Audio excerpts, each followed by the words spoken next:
Rick lives in Bakersfield, California, and so that's on the other side of the country. And so you never know, man. You never know. But hey, I'm excited to take a few minutes at least to talk about what Rick is doing. Hopefully someone will listen and send me a message and show me that you can hear me. But anyway, 1 second. I'm going to do something real quick here. There we go. We're in good shape. You ever had that happen? Like at the dentist, the guy goes, hey, man, let me do one thing. He sticks his finger in your mouth, and you all of a sudden, doesn't last long. Anyway, hey, Los Angeles Gospel Invasion. Gospel Invasion, June 10 to 11. We'll type it up here.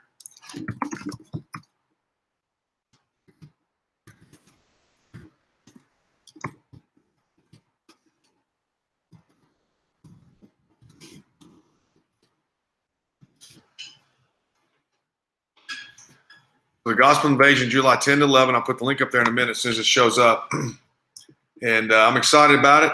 It's a week-long, 8-day event to preach Christ in Los Angeles, in the depths of Los Angeles. And that's what Rick is leading. He's leading the team. And I guess on this video, it'll be on the YouTube. So I'll put the link at the bottom YouTube video as well. But July 10 to 18. So if you have a hunger in July to get out and preach Christ, join Rick Garland, the Los Angeles Gospel Invasion. You know, Los Angeles is also hosting the Super Bowl outreach as well. We're hosting the Super Bowl and the Super Bowl outreach as well. Those dates are February 10 to 13, February 10 to 13 in Los Angeles. Los Angeles is a huge, huge city. Has terrible traffic, but a lot of people. Los Angeles has a lot of different places to go and preach.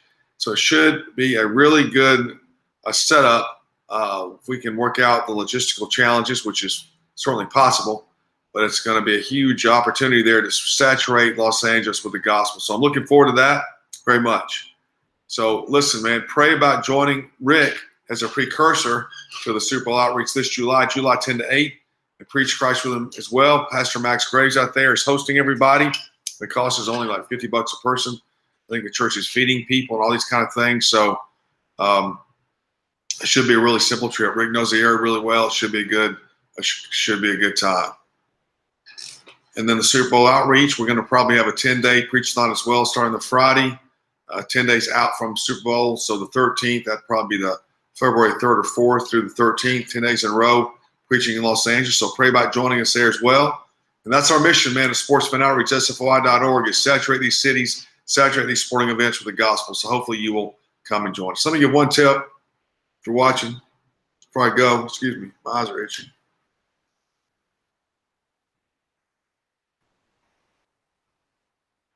If you've never preached before, how do you get started? Great question. How do you get started if you've never, ever gone to preach before?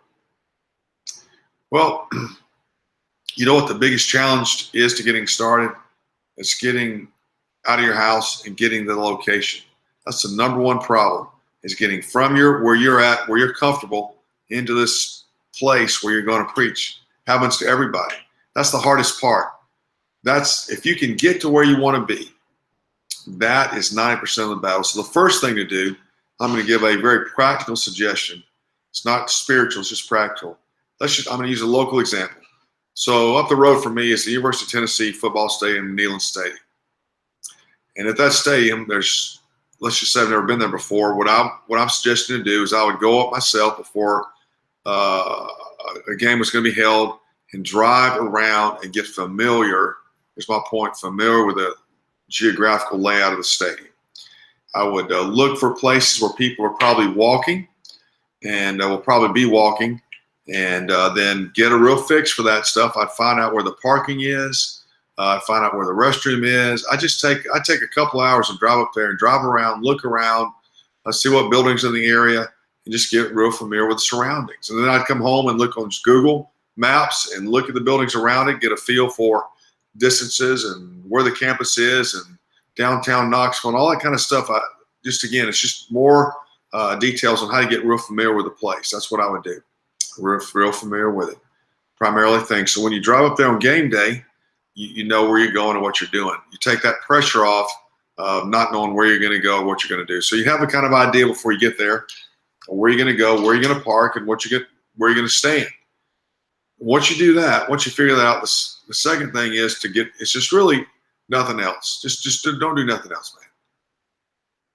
Go up there, when you go up there on game day, you want to get there 3 hours before kickoff, 2.5 to 3 hours before kickoff, because what you want to do is you want to get out of the traffic and you want to park at that place you saw where you could park, and then you want to park and be calm and walk to the place where you saw you could minister. So those are the two things that you want to really do, and just don't do nothing else. I'm going to say one more thing to do once you get there, but the first thing is to just get familiar with the territory and then arrive at the venue 2.5 to 3 hours ahead of time, so you're calm, you're not rushed, you're not flustered, and you can walk to that spot where you're going to be. This is it right there, those things. A lot of times what happens to people is they don't know where they're going, they don't know where they're going to park, they leave too late, they get caught in traffic. Before long, they think the Lord has told them He doesn't want them to be there. The fact of the matter is you just didn't give yourself enough time to beat the traffic. You got caught in traffic like all the other fans. You got rushed, you got disturbed, and all your anxiety already was getting stirred up anyway. Just the traffic and everything else, you just said, I got to go home, I can't take it. And that's kind of the way it works. It's not really a very spiritual thing. It's really a very pragmatic human thing, to tell you the honest truth. So that's what I would do. Drive to the location, drive around, spend an hour, look at every nook and cranny around that stadium, get familiar with it, look on the map. Hey, there's Rick. Looks like Rick is there. And get familiar with it.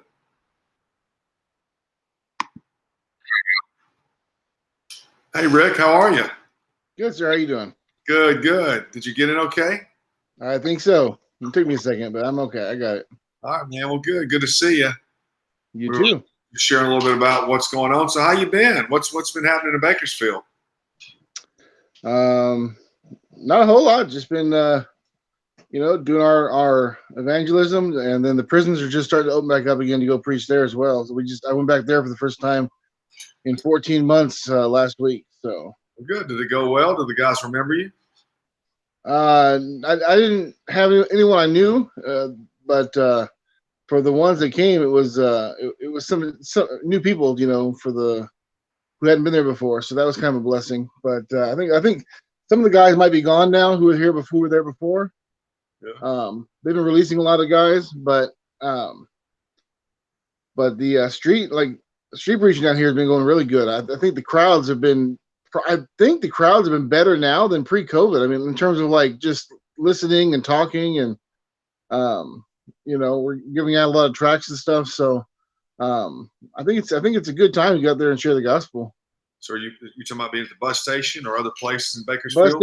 Bus station, courthouse. Yeah, that's our primary places here in town. Cool. Well, fantastic. Well, let's do this, if you don't mind. Let's back up a little bit and talk about your life and your Christian testimony, and then how you got into ministry and what you're doing now. We'll talk about the Los Angeles spin. Is that okay?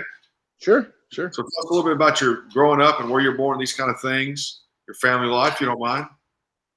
Yeah, no, I was born into a Christian home up in the San Francisco Bay Area, and kind of spent the first half of my childhood up there, and then we moved to Bakersfield, which is closer to Los Angeles. We moved here when I was probably, I guess, around 10 or 11, and I lost Bill. Hopefully, I'm still on there.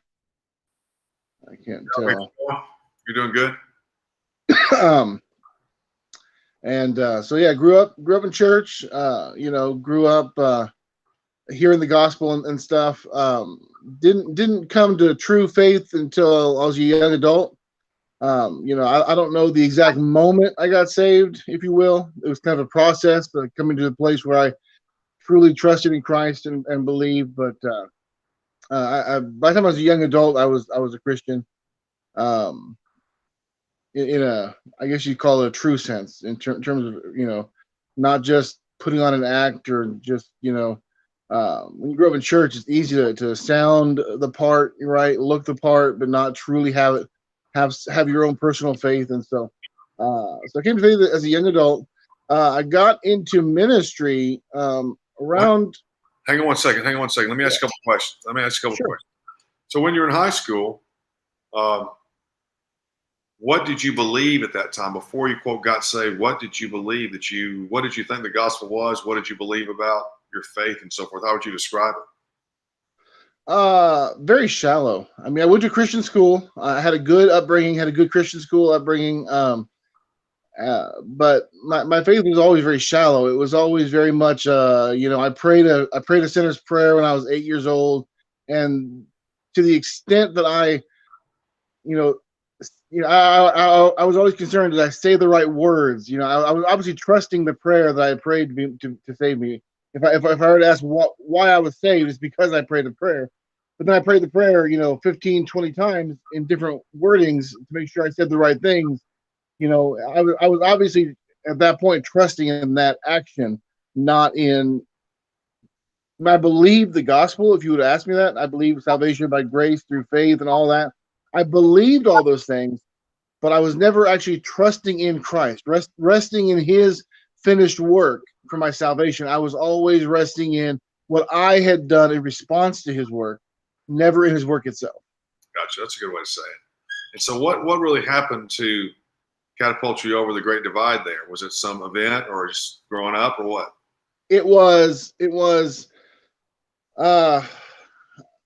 When I was about, I guess about 18, 19-ish, I was working a job. I was working nights, and it was a desk job, and I had a lot of free time.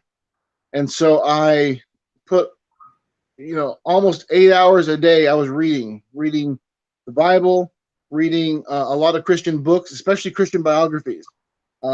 Biographies of people like Corrie ten Boom, Jim Elliot, D.L. Moody and Henry Ironside and these kind of people. I was reading these biographies, and one night, I remember thinking to myself one night, if these people are Christians, then I'm not a Christian. Wow.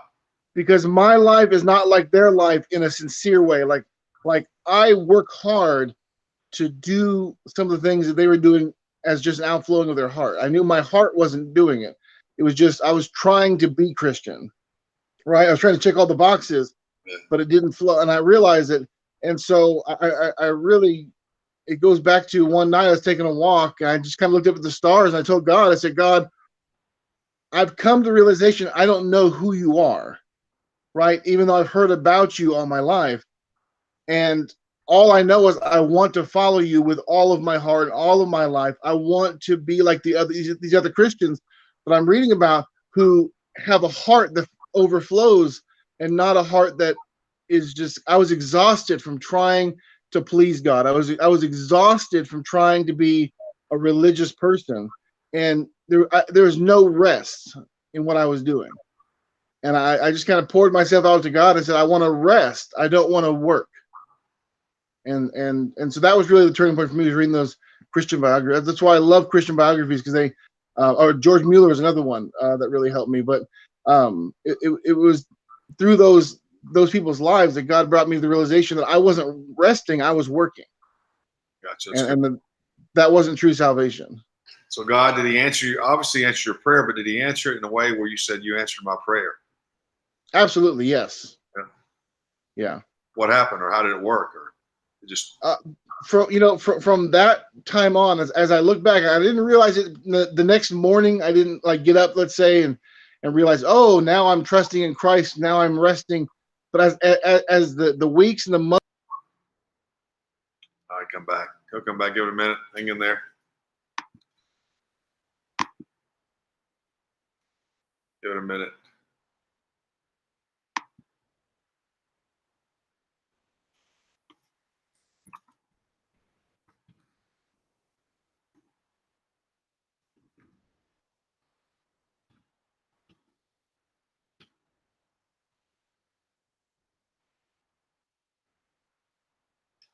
Like I was saying before, if you're still following along here, let me talk about the challenge to get out and preach to you the first time is not the gospel. It's you, and you being nervous and you not knowing what to do. That's normal. That's like going to a job for the first time, or going to school for the first time, or whatever it is. You just have to get familiar with things. That's not God telling you that you shouldn't go because you're anxious about it. You were anxious before you went to the first grade. You're anxious before you flew your first flight. That's just the way that it is. It's not God's will. I think a lot of times we mistake just the natural working of our old man and somehow to be God's will. So this is the way to overcome the old man sort of stumping you. Get to the corner, give yourself enough time to get there early and not get caught in traffic. So once you get to the corner there, then you're going to find out if you can be there or not legally. But what you want to do is just read the Bible, man. If you're by yourself, just read the Bible. You don't have to bring down heaven and earth. You don't have to bring about revival. No one has to get saved. But what does need to happen, the one thing that needs to happen is the word be proclaimed, because faith comes by hearing. And so you need to open the Bible and begin to read it out loud. If you'll just do that, and you can go as long as you can, take a break, start again, just go the whole time. So until kickoff and the fans are in the stadium. That's all you want to do. That's all you want to do, man. Don't try to do any more than that. Because the plan is to go back to the next game, right? You don't have to hit a home run, a grand slam, throw the toe, whatever the analogy you use. You don't have to do it, man. The goal is to open the scriptures. In the beginning was the Word. The Word was with God. The Word was God. And just begin to proclaim it. You don't have to yell it. You want to lift your voice a little bit so people passing by can see you, so you're not looking like you're standing there mumbling, like your head down, you're afraid to look up. I mean, look, if you're that afraid, then don't stop reading the Bible, but you want to lift up your head and begin to proclaim it. Just lift up your voice, not yelling, not trying to make a scene, not run around yelling. You're going to go to hell if you don't hear what I've got to say. Don't do that, man. Don't do that. Don't just go to one of the Gospels and begin to read through it, man. Just do that, man. Just do that. That's sufficient. That is truly sufficient. And you'll come to the place when you can begin to preach sermons. You begin to minister to people. You can begin to read the Bible and preach and pass out a tract simultaneously. You'll get to that place. We're talking getting started. We're talking about getting started right here. Just a little bit, man. Get comfortable with the first step. And if you the next week, the next game, you have to do the same thing. You have to do it all season. You don't do any more than get there early, find the corner, read the Bible for 2 or 3 hours, and that's it, man. That's a victory. That is a huge, huge victory. Because in between the games, you're going to want to keep reading the scriptures and becoming a man of prayer. Pray and read the Bible. Pray and read the Bible. All those days in between the games. So that's the goal, man. That's the goal. It's that simple. Don't let people complicate it for you. Don't let people complicate it. Listen, I think we're having a technical difficulty. I'm not sure what's going on here. Let me see if Rick texted me or what's going on. We'll give him a couple more minutes till about 12:20, and it might just be too much today. This might be too much. But again, I want to say, just when you get started, in fact, I might come on and start this whole thing again, talking about it, just to get the message out.